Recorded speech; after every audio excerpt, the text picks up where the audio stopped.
bagus. Tapi perlu diingat, ini jelas, you jadi pemain bola sepak, nak jadi presiden to take care everything is totally different. Tapi mungkin ada individu yang boleh bagus. Jadi why not? Maksudnya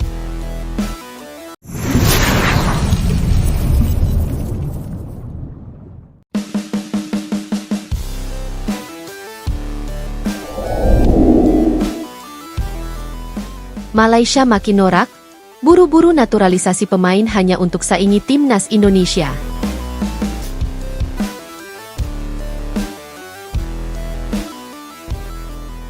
Persaingan antara timnas Indonesia dan Malaysia tak pernah padam. Dari adu gengsi di lapangan sampai saling sindir di media sosial, rivalitas dua negara serumpun ini memang selalu panas. Namun belakangan, sorotan tajam justru tertuju pada kebijakan agresif Malaysia dalam menaturalisasi pemain asing. Banyak yang menilai langkah tersebut terlalu tergesa-gesa dan terkesan asal-asalan, seolah-olah mereka terbakar panas oleh progres pesat yang ditunjukkan timnas Indonesia. Apakah ini bentuk ambisi tinggi, strategi instan, atau sekadar reaksi panik karena mulai tertinggal? Artikel ini akan membahas secara lengkap. Naturalisasi kilat, ciri strategi atau tanda panik? Malaysia dalam beberapa tahun terakhir tampak begitu rajin membuka pintu bagi pemain asing untuk memperoleh status warga negara. Proses naturalisasi yang biasanya memakan waktu panjang dan penuh evaluasi kini terasa seperti formalitas belaka. Siapapun pemain asing yang tampil konsisten di Liga Super Malaysia, terutama yang memiliki keturunan Asia atau pernah bermain di Asia Tenggara, langsung masuk daftar proyeksi naturalisasi. Pemain seperti Paulo Josue, Endrick Dos Santos, Sergio Aguero, versi Malaysia, hingga Lituk jadi contoh bagaimana Malaysia seperti berlomba memperkuat skuadnya tanpa terlalu mempertimbangkan identitas dan kesinambungan jangka panjang. Kondisi ini sangat berbeda dengan Indonesia, yang lebih selektif dan strategis. Di bawah Shin Tae-yong, pemain naturalisasi seperti Jordi Amat, Sandy Walsh, dan Rafael Struijk tak hanya dipilih karena kualitasnya, tetapi juga karena kecocokannya dengan gaya permainan dan kebutuhan tim. Bahkan, proses naturalisasi di Indonesia kini semakin ketat dan transparan, melibatkan evaluasi publik dan DPR. Indonesia bangkit lewat fondasi yang kuat. Di sisi lain, timnas Indonesia sedang menikmati masa keemasan baru. Sejak kedatangan Shin Tae-yong, Garuda perlahan terbang tinggi. Bukan hanya karena hasil, tapi juga cara membangun tim yang berkelanjutan. Pembinaan usia muda mulai membuahkan hasil. Pemain-pemain muda mulai unjuk gigi, dan beberapa nama bahkan sudah mulai menarik perhatian klub-klub Eropa.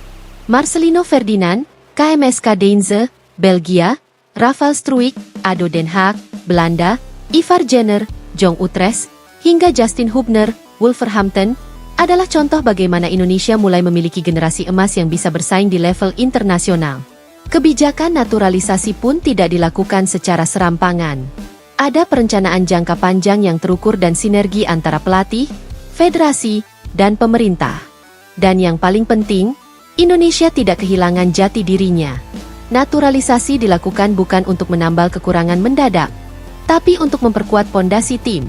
Ketakutan Malaysia yang mulai terlihat. Melihat perkembangan Indonesia, tak sedikit pihak menilai bahwa Malaysia merasa terancam.